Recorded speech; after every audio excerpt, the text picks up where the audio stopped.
ਵਾਹਿਗੁਰੂ ਜੀ ਕਾ ਖਾਲਸਾ ਵਾਹਿਗੁਰੂ ਜੀ ਕੀ ਫਤਿਹ। ਗੁਰਬਾਣੀ ਅਰਥ ਵਿਚਾਰ ਲਈ ਨਿਯਮਾਂ ਦੇ ਚੱਲ ਰਹੇ ਲੜੀਵਾਰ ਇਸ ਪ੍ਰੋਗਰਾਮ ਵਿੱਚ ਅੱਜ ਅਸੀਂ ਇੱਕ ਇਹ ਬੜੀ ਜ਼ਰੂਰੀ ਨਿਯਮ ਜੋ ਹੈ ਸੰਗਤ ਦੇ ਸਾਹਮਣੇ ਸਾਂਝਾ ਕਰਦੇ ਹਾਂ ਕਿ ਗੁਰਬਾਣੀ ਦੇ ਗੰਭੀਰ ਅਧਿਐਨ ਇਹ ਦੱਸਦਾ ਹੈ ਕਿ ਗੁਰਬਾਣੀ ਦੀ ਆਪਣੀ ਇੱਕ ਵਿਸ਼ੇਸ਼ ਵਿਆਕਰਨ ਹੈ। ਕਈ ਲੋਕ ਬੜਾ ਵਹਿਮ ਕਰਦੇ ਨੇ ਜਦੋਂ ਵਿਆਕਰਨ ਦੀ ਗੱਲ ਕਰੋ, ਕਹਿੰਦੇ ਨੇ ਜੀ ਗੁਰਬਾਣੀ ਇਹ ਤੁਰਕੀ ਬਾਣੀ ਹੈ, ਰੱਬੀ ਬਾਣੀ ਹੈ, ਇਹ ਵਿਆਕਰਨ ਦੇ ਅੰਡਰ ਨਹੀਂ ਹੋ ਸਕਦੀ।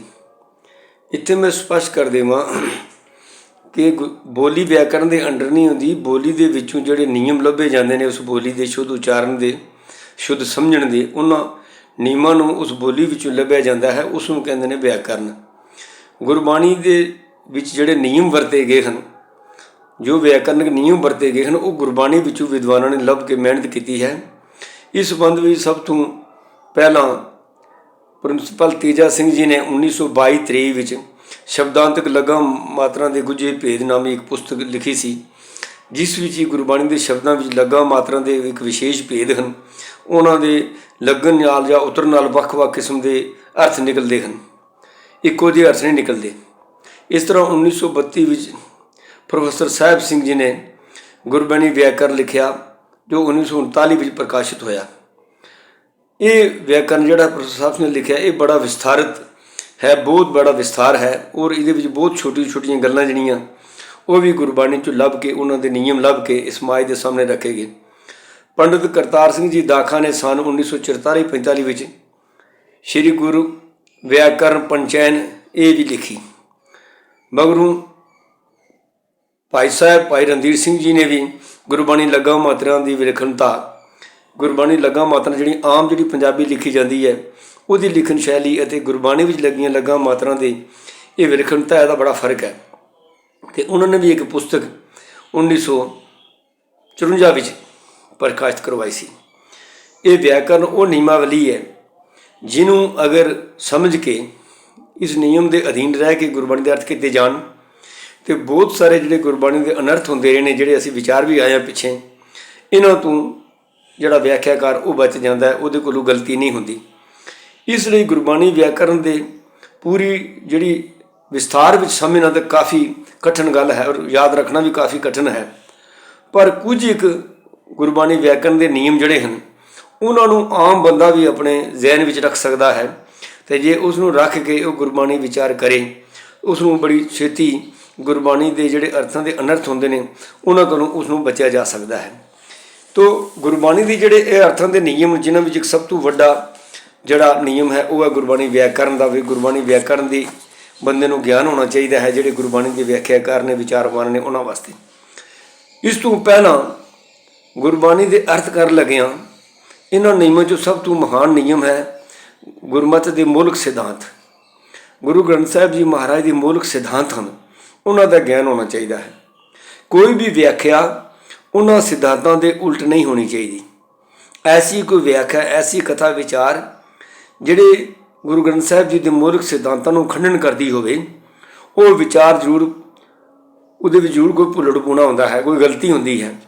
ਕਿਉਂਕਿ ਗੁਰਬਾਣੀ ਜਿਹੜੀ ਹੈ ਉਹਦਾ ਇੱਕ ਬੜਾ ਮੌਲਿਕ ਸਿਧਾਂਤ ਹੈ, ਜਿਹੜਾ ਕਿ ਆਦਿ ਤੋਂ ਅੰਤ ਤੱਕ 35 ਮੁਪਨਿਸ਼ਦਾਂ ਦੀ ਬਾਣੀ ਦਾ ਆਪਸ ਵਿੱਚ ਕੋਈ ਵਿਰੋਧ ਨਹੀਂ, ਇੱਕੋ ਸਿਧਾਂਤ, ਇੱਕੋ ਫਿਲਾਸਫੀ, ਇੱਕੋ ਨਿਯਮ ਹਨ।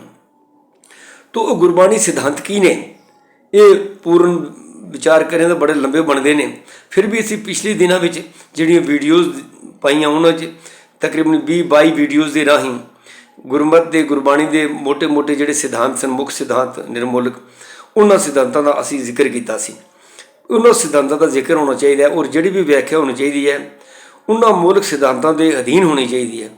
ਉਹਨਾਂ ਸਿਧਾਂਤਾਂ ਦੇ ਉਲਟ ਜਾ ਕੇ ਅਸੀਂ ਗੁਰਬਾਣੀ ਦੇ ਜਿਹੜੇ ਅਰਥ ਕਰਾਂਗੇ ਉਹ ਗੁਰੂ ਗੋਪਾ ਆਪਣਾ ਵਾਲੀ ਗੱਲ ਹੋ ਜਾਂਦੀ ਹੈ, ਜਾਂ ਗੁਰੂ ਸਾਹਿਬ ਦੀ ਗੱਲ ਨੂੰ ਬਦਲਣ ਵਾਲੀ ਗੱਲ ਹੋ ਜਾਂਦੀ ਹੈ। ਤੋ ਇਸ ਲਈ ਮੈਂ ਫਿਰ ਥੋੜ੍ਹਾ ਜਿਹਾ ਉਹਨਾਂ ਸਿਧਾਂਤਾਂ ਨੂੰ ਮੁੜ ਕੇ ਥੋੜ੍ਹਾ ਜਿਹਾ ਦੁਹਰਾ ਦੇਵਾਂ, ਜਿਹੜੇ ਮੌਲਿਕ ਸਿਧਾਂਤ ਹਨ।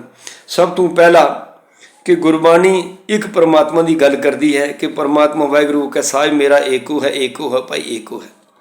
ਪਰਮਾਤਮਾ ਇੱਕ ਤੋਂ ਵੱਧ ਨਹੀਂ ਹਨ।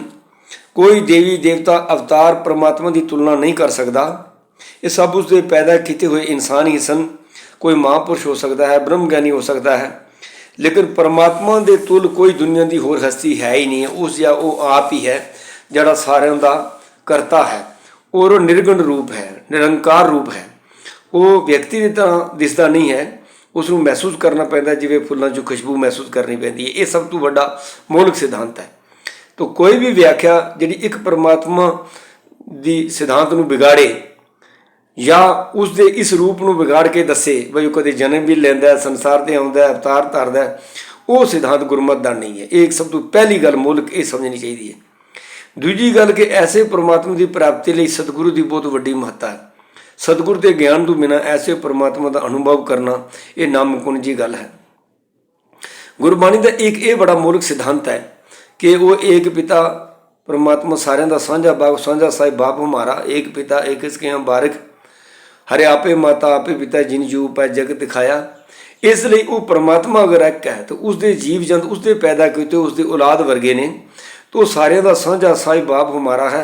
इसलिए गुरमत जन्म करके रंग रूप करके देश काल धर्म मजहब करके इंसानों को वंडदी नहीं है, इन्हीं वंडियां नहीं पाउंदी। सब इंसानों को एक भैन भरा वाले परिवार वंड विच संयुक्त करती है, जोड़ती है कि सारा संसार एक साझा परिवार है जिसका साझा साहिब बाप परमात्मा है।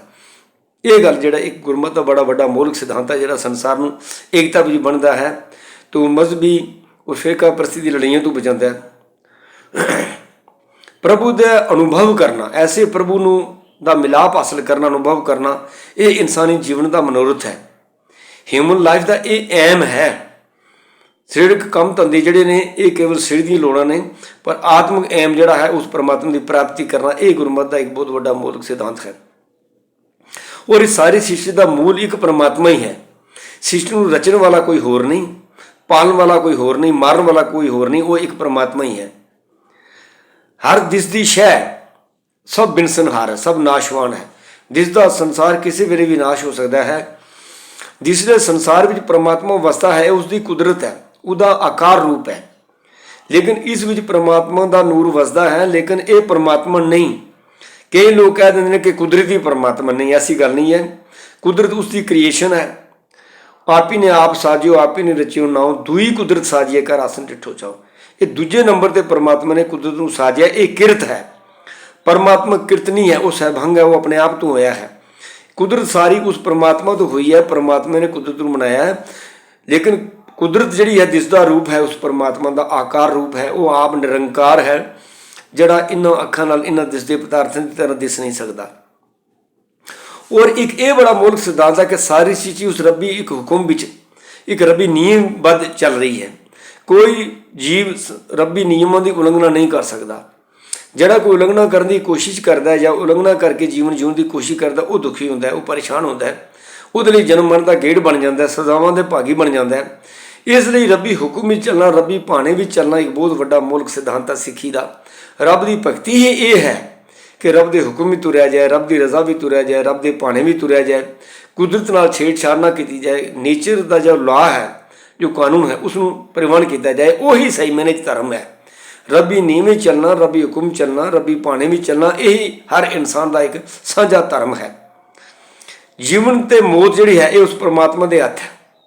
और ये सच है, जो जन्म है सो जानो मूआ।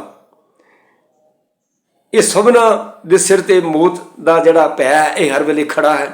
ऐसा कोई इंसान नहीं, कोई जीव जंत नहीं दुनिया का दिसदा, संसार तो जो दिस रहा है वो उसका खात्मा ना हो, एक ना एक दिन उस चीज़ ने बिनस जाना है। वो एक रबी पक्का नी हुक्म है जिदे तक वो घड़ी, वो कारण, वो जरिया, वो समा, वो निश्चित है हर इंसान का। कोई अपनी उम्र वधा नहीं सकता, घटा नहीं सकता। कण काले सब दिव्य श्वास ने बढ़न घटन तिल सार। एक तिल जितने भी वो दिन वध घट नहीं सकते रबी हुक्म तो बिना। कोई ज़्यादा देरी जीव नहीं सकता, तो बगैर वो हुक्म के कोई मारिया नहीं जा सकता। सब वो हुक्म चलता है, उसके हुक्म सारी सारा कुछ है। रबी मेर और नदर कर्म तो बिना कोई कुछ कर्म के समर्थ नहीं है। कर्म कारण रब एक है, दूसरा ना ही कोई। हर एक सृष्टि बैठा वो परमात्मा आप ही सारे सृष्टि को काम काज करवाई जा रहा है। सारी सृष्टि को उसने आप ही कामां धंधां विच लाया हुआ है। धर्म वख वख नहीं हैं, धर्म एक ही है। सारे संसार का एक ही धर्म है। सर्व धर्म श्रेष्ठ धर्म, हर को नाम जप निर्मल कर्म। तो मिथ्यासिक व्यक्तिगत ਜਿਹੜੀਆਂ ਹਸਤੀਆਂ ਦੁਨੀਆ ਤੇ ਹੋਈਆਂ ਨੇ, ਮਿਥਿਆਸਕ ਹਸਤੀਆਂ ਜਿਹਨਾਂ ਨੂੰ ਵੀ ਪ੍ਰਭੂ ਦੇ ਤੁਲ ਪੂਜਿਆ ਜਾ ਰਿਹਾ ਹੈ, ਉਹਨਾਂ ਨੂੰ ਗੁਰਮਤਿ ਜਿਹੜੀ ਹੈ ਇਹ ਪਰਮਾਤਮਾ ਨਹੀਂ ਮੰਨਦੀ। ਇਹ ਚੀਜ਼ ਅਸੀਂ ਬੜੀ ਆਪਣੇ ਆਪ ਵਿੱਚ ਸਪਸ਼ਟ ਕਰ ਲਈਏ। तो ये कुछ मुख्य निर्मूलक सिद्धांत में आप जी के सामने रखे ने गुरबाणी के। इन्हों की ज्ञान होना भी एक व्याख्या करने लिए बहुत जरूरी है, क्योंकि अगर इन्हों मुख्य सिद्धांतों का ज्ञान नहीं तो इंसान गलत व्याख्या कर लगे वो गलती खा सकता है। वाहिगुरू जी का खालसा, वाहिगुरू जी की फतेह।